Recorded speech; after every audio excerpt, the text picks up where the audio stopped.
I need to get this information off my chest. I'm writing this on the shoulder of the highway in Utah. It's 4 a.m., and I've been driving nonstop for almost 2 hours. I don't know if you've ever been to Utah, but it gets pitch black at night. Nothing exists beyond the high beams of my car. Well, at least from what I can perceive, I know something is out there, but I'm getting ahead of myself. I was backpacking through Zion National Park, this fantastic place where the canyon walls are a deep sunset red and pine trees grow straight out of the rocks. Even in my delirium, I can still appreciate the beauty of it. My trip wasn't anything serious, just a 3-day turnaround trip spanning about 30 miles in total. I don't see that many people around this time of year, aside from the occasional day hiker. Most tend to stay out during the winter due to cold weather, snow, and the risk of flash floods brought on from the rainy season. I, however, thrive in isolation. The fewer people around make it easier for me to appreciate the park in all its natural beauty. For the uninitiated, backpacking is a challenging activity that most people don't dare to try, which is unfortunate. I feel like people come the most alive when they push themselves to do these kinds of things. And as cheesy as it sounds, you really do experience some magic when you're this far removed from the city and our modern luxuries. I could go on about the ecosystems that have never encountered human contact and how it feels to step into a truly wild world. But I'd be talking out of my ass, because after today, I realized I genuinely have no idea what lives in those woods or any area not lived in by people. It was my second night. After 2 long days of walking in a straight line and slowly pacing myself and exploring, I set up my tent and got ready to hurry back to my car. As much as I love the outdoors, nothing can compete with the sensation of hot fast food after several days of roughing it. As I ate my military rations, I was already imagining the cheeseburgers I'd be eating the following day. Over the last 2 days, I walked about 15 miles into the park, covering about 7 miles a day with my heavy bag. I'll be the first to tell you how important it is not to overpack for trips like these. Every pound makes a difference when you're carrying it through the brush. Even short excursions can be challenging if your bag is too heavy. Fortunately, I learned from my previous trips and kept my pack to around 35 pounds. After my meal of powdered lasagna and a candy bar was finished, I poked at the hot coals in my makeshift fire pit. I also packed a camp stove to cook with, but when you go camping, you have to make a campfire. It's an unofficial rule that everyone follows.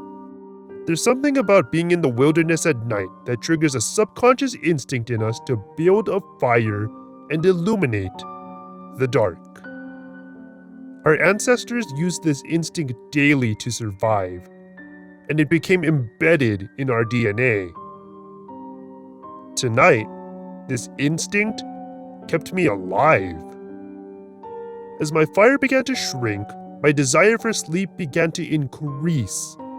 When you're in the woods with no technology, the oppressive darkness brought on by night naturally makes you drowsy. I was getting ready to stand up and put out my fire when I suddenly noticed the sensation that I was being watched. The feeling washed over me, and after identifying it, I realized there were no sounds in the woods around me. Even in winter, you can hear noises from the non-hibernating critters. But all I could hear was the wind rustling through the trees above me, and see the gaps between branches barely illuminated by the light of a crescent moon. At the time, it felt like a better idea to build my fire back up. I could always put it out later after all, and this was my last night in the woods, so I could spare using extra materials. As I put my remaining wood in the fire, I thought I heard something in the tree line. I had set up my tent in a small clearing, no larger than 15 feet. It was just big enough for me to put my tent in the center and have about 10 feet on all sides. So, whatever I was hearing was incredibly close to me. And even with my medium-sized campfire, I couldn't see anything outside of the clearing. A couple of times, I heard rustling in the leaves, and I shined my spotlight in the direction of the noise. But all I would ever see were the same piles of dead leaves that covered the forest floor everywhere else in the winter. I didn't smell blood or rot or anything you usually read about in ghost stories. I genuinely had no idea at all what was moving around my camp, and I think that was more unnerving. I just know that something was circling my shelter, but wouldn't walk into the clearing. This isn't entirely unexpected after all. After all, Zion is home to many different species of animals, including coyotes, foxes, and mountain lions. My worst fear at this moment would be to have a cougar in my camp. Not the fun kind, in this case. I sat back in the front of the fire after patrolling my site's perimeter and found a red flower right in front of where I sat before. Now, I know this may seem insignificant to the uninitiated, but finding a flower like this in the middle of January was entirely out of place. And stranger still, I had no memory of seeing this flower from the previous 3 hours of sitting by the fire. I studied it closely, noting that it was indeed rooted to the earth. It hadn't been placed on the ground. It must have already been here and I just didn't notice. I picked it up and realized I didn't recognize the species. I'm no expert on the flora and fauna of Zion, but I haven't seen a plant like this anywhere before. I washed out the bag my MRE came in and placed the flower inside to take home and look up on the internet. I was sure someone on Reddit would be able to identify it. With no other oddities, I eventually gave in to my exhaustion and went to sleep. I know you're not supposed to, but I let my fire burn out on its own. It was low enough I didn't think it would be a fire hazard. But the soft glow gave me a feeling of security to sleep. I must have been asleep for about an hour before I woke up to the feeling of something large moving under my tent. The best way I can describe it is to imagine if a large snake slithered under your sheets in bed as you laid down on top of it. It was so unnatural, I shot up awake immediately and, still trapped in my sleeping bag, fell over in the process of my escape. Turning on my light and aiming it at the floor revealed that something was moving under the thin material of my tent's floor, inspecting the warm spot where I was sleeping. My mind was racing as I began to theorize what it could possibly be. Maybe it was a skunk that was getting too nosy for its own good, or maybe it really was a snake. But I couldn't think of a species of snake in Utah that could be thicker than my arm. Also, again, snakes aren't usually active in the middle of winter, especially in the dark of night. The fear of the unknown propelled me out of my tent with just enough clarity for me to grab my bag and step into the clearing. I can't begin to describe the feeling of confusion and dread that overcame me when I saw a ring of those damn red flowers completely circled around my tent. They were all planted in the ground the same as the first, but forming a perfect circle that nature could not produce so accurately by itself.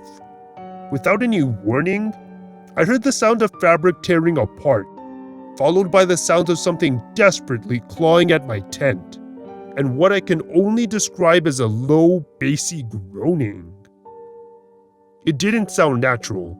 It sounded more like a low frequency you'd hear if you turned the bass on your car all the way up and amplified that several times.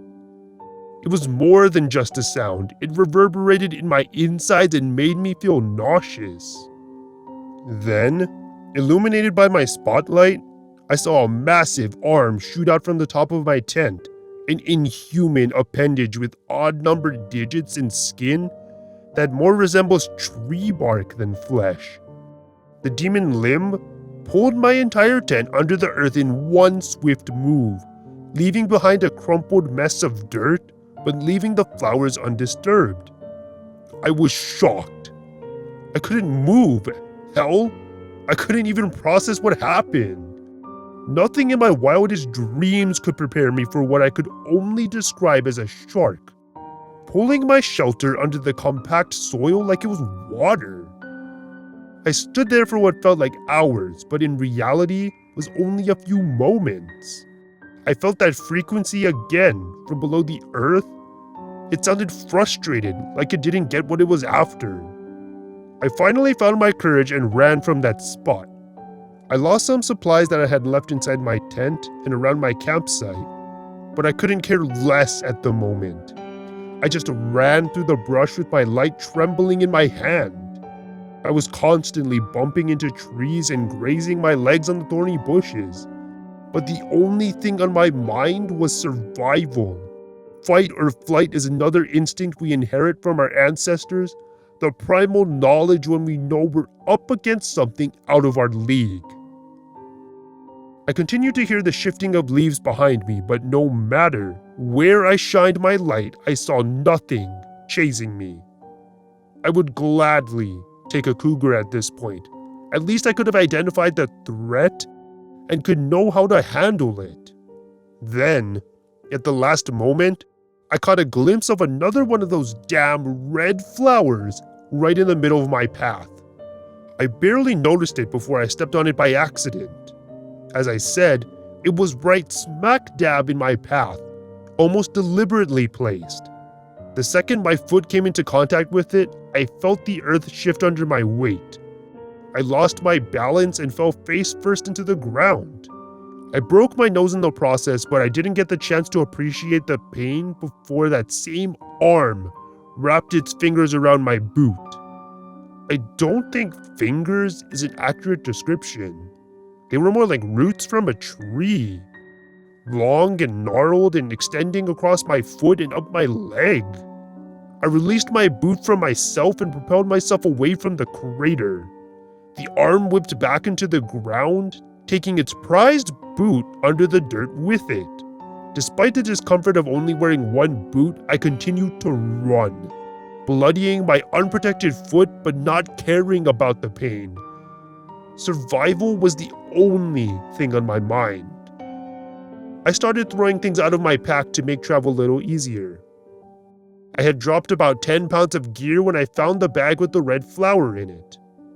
I remembered how the thing attacked me when I stepped on the red flower. Was this thing tracking me because I took the flower? My curiosity wasn't worth being pulled beneath the earth. I took the flower out of the bag and threw it behind me in the direction of the noise of churning dirt. Before it even hit the ground, the same arm shot out of the dirt and caught it. To my surprise, it caught the flower with a tender, open palm, not crushing the flower. A second arm emerged from the dirt, followed then by a third and a fourth, until there were more arms to count in the darkness. Then, what I perceived to be the creature's head rose from the center. I say perceived because it didn't have a face or anything I would recognize as a face, but it was in the center of its bulky mass, and the hand with the flower was raised in front of it. In complete contrast to its behavior up until now, it delicately nurtured the flower, applying some kind of ointment to the bottom of the stem where I had cut it out, and planting it in the ground. Its low frequency now resembled the cooing of a mourning dove, still as deep as before, but anger replaced by something else. At this point, I began to back away from this creature. I stepped on a dead tree branch and it snapped its head in my direction, but turned back to its precious flower. I ran for hours until I reached my car. I'd never been so relieved to find my beat-up pickup in my life. As I pulled out of the woods and onto the main park road, I noticed a couple of red flowers along the side of the road. I made note to steer clear of them. I now know what happens if you mess with this creature's prized flowers. Looking at the clock, it was 2 a.m. The sun must have set around 5 a.m. the day before. I had covered 15 miles on foot in that time, and I was still on edge. The ranger station was closed for the night. The lights of the building turned off as I sped by. I stopped my car because my engine is running hot after pushing it so hard for the last couple of hours. I'm taking a break from camping for now.